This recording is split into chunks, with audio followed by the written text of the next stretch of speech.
al querido doctor Ángel Valderas Puga, a quien le agradezco mucho su paciencia. Me imagino que está en Querétaro, hasta Querétaro le mando un abrazo. Querido doctor, ¿cómo estás? Te saludo con mucho gusto. Buenas tardes.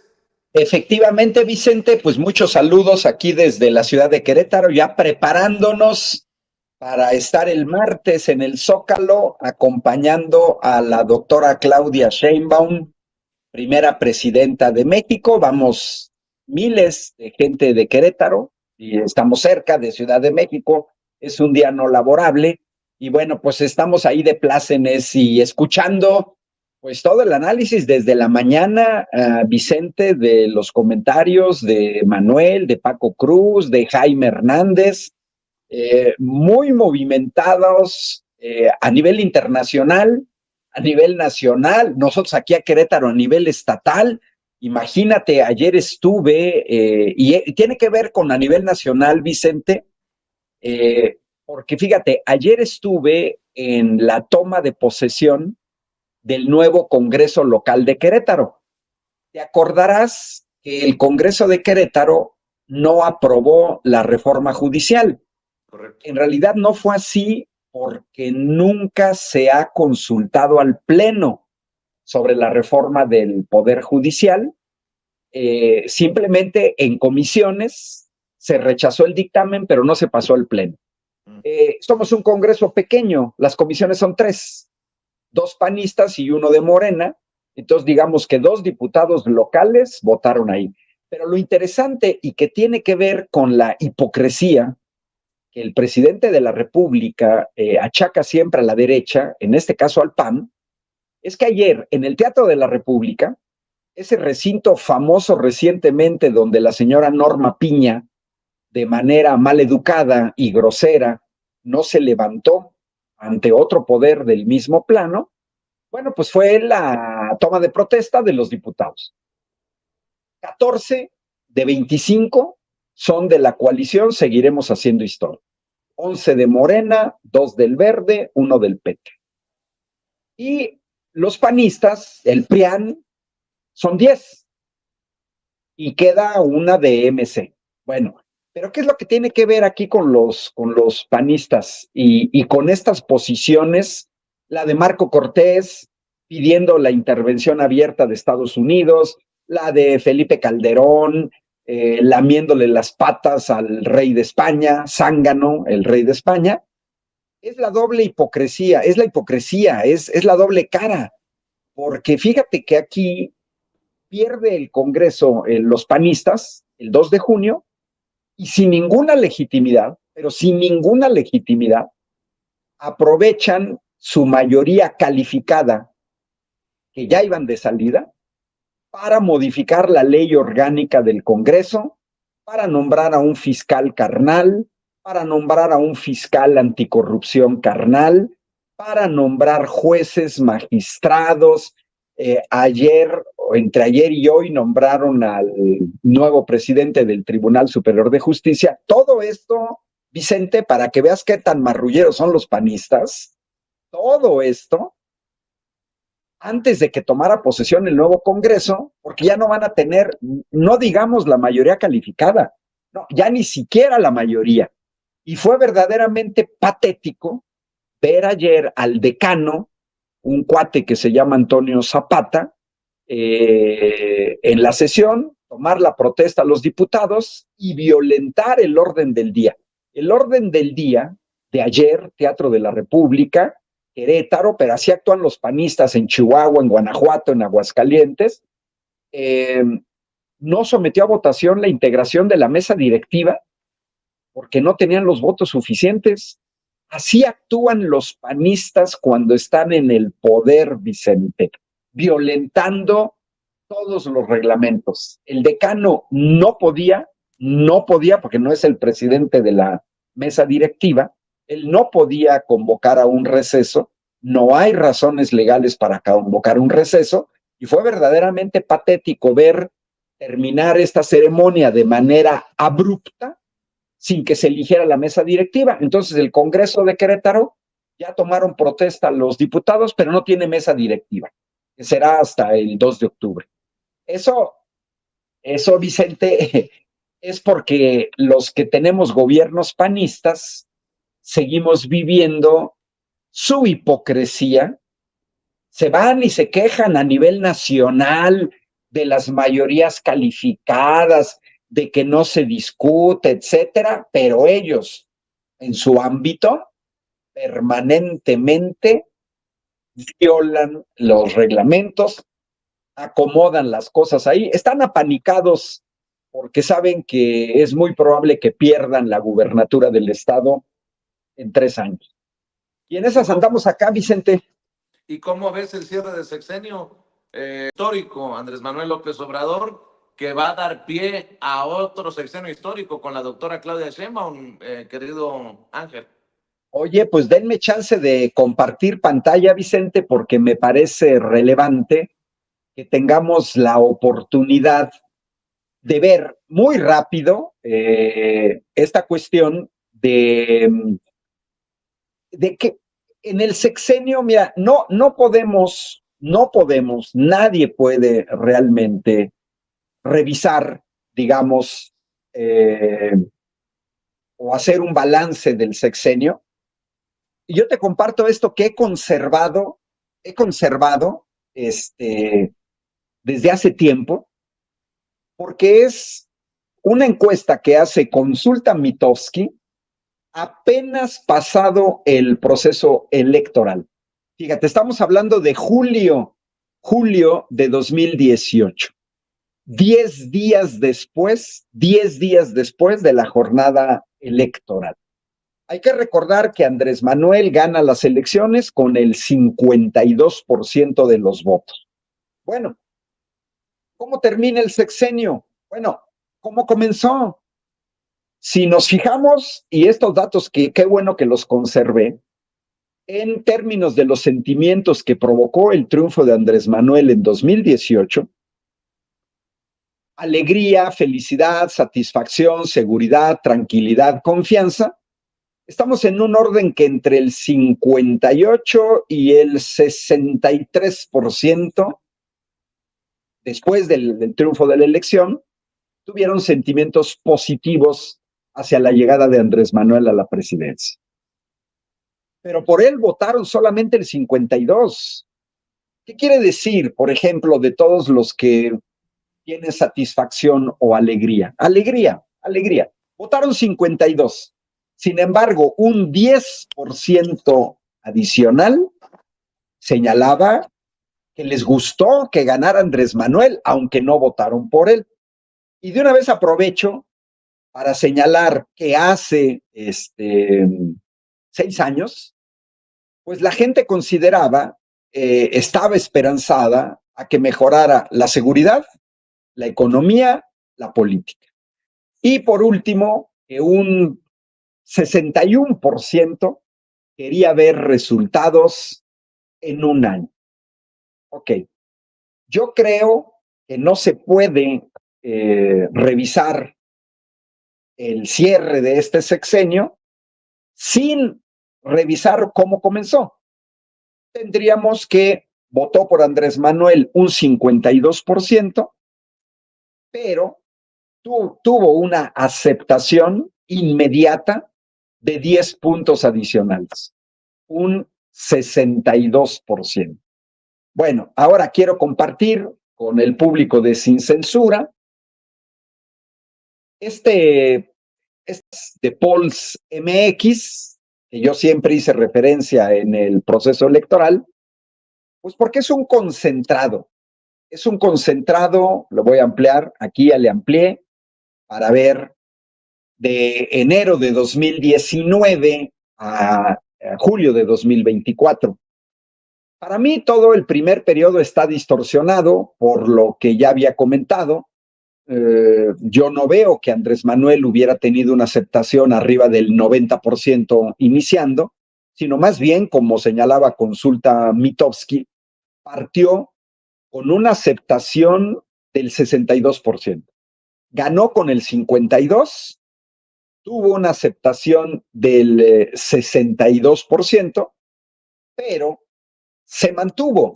Prácticamente, si observamos aquí, a partir de julio de 2020, que fue, digamos, la aceptación más baja de un 60%, subió y se mantuvo siempre alrededor del 71-72%. Entonces, ¿qué quiero señalar? Pues quiero señalar que con respecto a la gente, pues Andrés Manuel gana con un 52%, un 62% estuvo contenta que ganara y cierra el sexenio con un 72%. Bueno, pues eso dice mucho más que 1000 palabras. Es natural que ahí viene involucrado todos los aspectos cualitativos que pueden explicar por qué Andrés Manuel cierra el sexenio de manera tan contundente. Los programas sociales, las grandes obras de infraestructura, se avanzó poco en seguridad, pero sí se ha avanzado.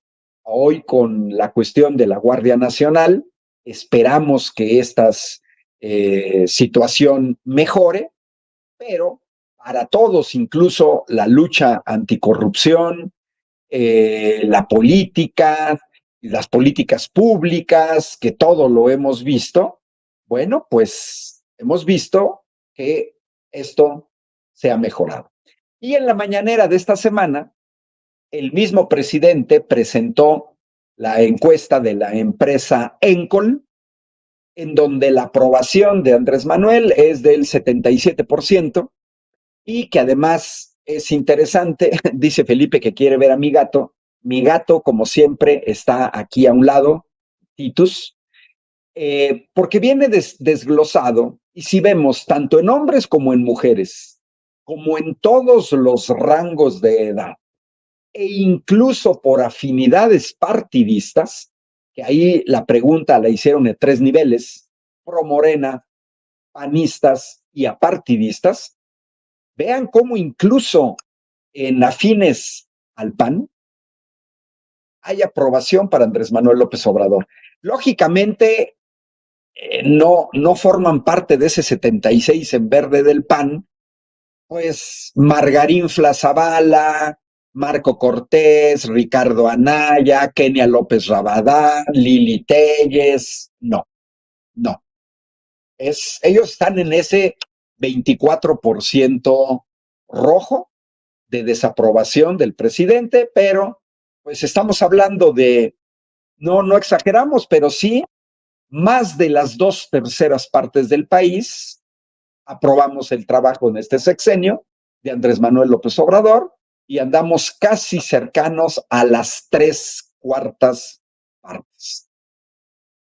Y bueno, también la gente, y esto es interesante, ¿por qué consideran que el trabajo de Andrés Manuel fue positivo? La misma gente nos responde. Lo principal fueron los apoyos sociales, derechos para las mujeres, más allá de que la derecha siempre acusó a Andrés Manuel de antifeminista, lo que es totalmente falso, porque en los hechos hemos tenido un presidente muchísimo más feminista que todos los demás. Obras de infraestructura, educación, salud, economía, en todos esos rubros el presidente sale aprobado. Donde viene un poco más bajo, en medio ambiente y en acceso al agua, un 50% de la población considera que lo hizo bien. ¿Eso quiere decir que el otro 50% lo hizo mal? No, porque los consideran que ha empeorado las cuestiones relativas al medio ambiente, no llegan ni al 30%, y los que consideran que ha empeorado el acceso al agua es poco más del 30%, un 34%. Y donde estamos mitad y mitad es en las cuestiones de seguridad, que hay que decirlo, es un problema heredado, totalmente heredado por los gobiernos neoliberales, porque las cuestiones de inseguridad en este país comenzaron a pudrirse desde Miguel de la Madrid, empeoraron con Carlos Salinas de Gortari, empeoraron con Zedillo, empeoraron con Fox, empeoraron con Felipe Calderón, empeoraron con Enrique Peña Nieto. no se puede, no se puede mejorar en un sexenio todo lo que pudieron en términos de seguridad en 6 sexenios. Y bueno, la comparación, que esta es contundente, la perspectiva de 2024, pues es que preguntándole a la gente quién ha sido el mejor presidente de los últimos 5, vean cómo es sorprendente el triunfo de Andrés Manuel López Obrador, un 68%. Todos los demás no llegan ni a 2 dígitos y el peor evaluado es el payaso Ernesto Zedillo, que piensa que estamos operados del cerebro, que nos hicieron una lobotomía, que vino a México a disque defender el Poder Judicial, el señor que cerró la Corte durante meses en 1995 para poner a sus amigos. Y todavía viene a decir una serie de tonterías desde los Estados Unidos. Yo, la verdad, no sé, el nivel de Zedillo es tan bajo que no sé qué diablos enseña en las universidades norteamericanas. Lo más seguro es que le están pagando los favores que hizo desde la presidencia. ¿Y quiénes han sido los peores? Pues también Andrés Manuel ni siquiera llega a los 2 dígitos. Todos los demás llegan a 2 dígitos. Esta es la encuesta de Encol y si nos vamos en opiniones, ya sobre la 4T, 77% a favor de la 4T, un triste 16% en contra de la 4T. Y bueno, para cerrar esto, que es la encuesta de Encol, el trabajo que queda para la doctora Claudia Sheinbaum, pues sigue siendo el problema de la inseguridad, el principal. La corrupción en un 18% y todos los demás rubros por debajo del 10%. O sea, para México en este momento, para la doctora Claudia Sheinbaum, el reto es seguir mejorando las cuestiones de seguridad y seguir luchando contra la corrupción. Y cuando se refiere a la inseguridad, viene desglosada la encuesta de Encol, pues los rubros más preocupantes para la sociedad en este momento son los asesinatos, 20%, el narcotráfico, un 14%, y el robo, los asaltos en la calle, es un 17%, los demás andan del orden del 1%. Y bueno, Vicente, pues esa es parte, yo creo que del panorama. Va a haber mucho que decir sobre la herencia de Andrés Manuel. Tú sabes que yo he venido monitoreando el sector energético y bueno, pues Andrés Manuel no le alcanzó el sexenio, pero sí nos deja la soberanía en cuanto a gasolinas y diésel. Gasolinas y diésel. Avanzó en soberanía en el sector eléctrico. Quedan pendientes y con las 2 plantas coquizadoras, la de Tula y la de Salina Cruz, se van a seguir produciendo gasolinas, diésel. En el sexenio de la doctora Claudia Sheinbaum, ahí no va a haber problemas. Pero queda pendiente todavía seguir avanzando en el caso del sector eléctrico y en el caso del gas. Creo que nos deja una gran lección, Vicente, con el mismo dinero que recibieron los gobiernos del PRI y del PAN, claro. Este gobierno hizo muchísimo más. Yo sigo retando a panistas y priistas que nos digan cuáles fueron las grandes obras de su sexenio, porque no vemos ninguna y que no nos vengan con jaladas que la Estela de Luz es una gran obra. Los panistas son tan inútiles que solamente lograron construir una barda de una refinería. Vicente Fox no construyó ninguna gran obra. Se les llena la boca de que según esos muy ecológicos, no dejaron parques eólicos, no dejaron parques fotovoltaicos, dejaron un verdadero desastre en el país. Muy bien por Andrés Manuel, claro que lo vamos a extrañar. Yo soy de los que digo que debería de seguir haciendo política, pero también creo, Vicente, tú que estuviste mucho siguiendo como periodista, pues sí fue un desgaste tremendo. Hay que recordar que ya le había dado un infarto y que estuvo presente pues prácticamente casi los 365 días del año en 6 años, 7 de la mañana alrededor, en las mañaneras, en Ciudad de México, en lugares donde estuviera, las reuniones de seguridad, 6 de la mañana. Yo la verdad no aguantaría ese ritmo, no sé exactamente a qué hora se iba a dormir, pero ahí estaba, ¿no? Y bueno, yo soy de los que tengo confianza, Vicente. Sí, mira, como dice Carlos Sánchez Tello, la estafa de luz, exacto. Los panistas solo sirven para eso. Y coincido con Jaime Hernández, ya para cerrar, Vicente, verdaderamente patético, Marco Cortés, ni que hubiera nacido ayer, con pedir que se declaren a los cárteles de la droga como narcoterroristas, cuando ese señor sabe perfectamente que esa categorización corresponde a carta blanca para intervención del ejército de los Estados Unidos en un país extranjero con el pretexto de combatir a narcoterroristas. Lo sabe muy bien, pero es una muestra más y todo este besamanos y besapiés, que ya ni comento porque pues prácticamente toda la mañana aquí en Sin Censura se ha estado comentando, de todo este besamanos de Krause, de Calderón, toda esta apertura a las empresas españolas, de Vicente Fox, allá está Salinas en España, Peña Nieto en España, Krause con la nacionalidad española, Felipe Calderón, porque yo siempre lo he sostenido. El gran problema que tiene la derecha mexicana, es ser profundamente antinacionalista, antipatriota, servilista, lacayuna, a todo lo que huela a extranjero. Creo que fue Jaime Hernández, cuando comenzó su intervención de hoy, de hace ratito, el que señalaba, tenemos una derecha que todo lo que sea del extranjero, así sean reyes, reinas, ladrones y todo, wow, o sea, le queman incienso, ¿no? Fueron por Maximiliano, pues seguramente ellos estarían contentísimos. Yo lo que nunca he entendido, Vicente, tú que fuiste migrante, yo fui migrante en Italia, yo lo que nunca he entendido es, si aman tanto al extranjero, ¿por qué no se van para allá?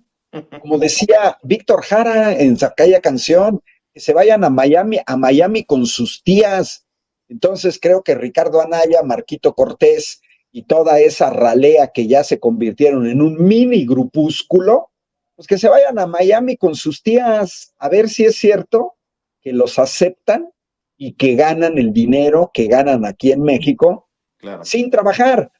Porque no sé si tú viste ayer, cuando salió tu paisana, Lili Telles, diciendo una sarta de tonterías en el Senado, y le contesta a la senadora, la joven senadora de Morena, Andrea Chávez, y la dejó sin saber qué decir, a grado tal de que Lili Telles pretendía interrumpir a Andrea Chávez mientras ella estaba dando su discurso.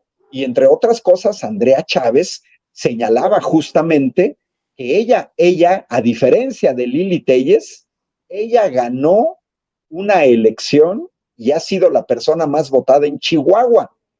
Mientras que la señora Lili Telles, si no la hubieran puesto de plurinominal, ya no estaría en el Senado porque no habría ganado ninguna elección. Hay que recordar que de los 32 estados de la República, los únicos cuatro senadores panistas que llegaron por mayoría son los 2 de Querétaro y los 2 de Aguascalientes. Párale de contar, solo 4. Todos los demás que salen a decir tonterías, como Marco Cortés y Anaya y Lili Telles, son plurinominales. Así es, que quede claro. Oye, doctor, ¿por qué no cerramos invitando a la audiencia a tus redes sociales para que les avises también cuando tengas eventos abiertos al público? Claro, mira, Ángel Valderas, estoy activo en YouTube, en Facebook y en X. Ya voy a reactivar, estoy reactivando mi canal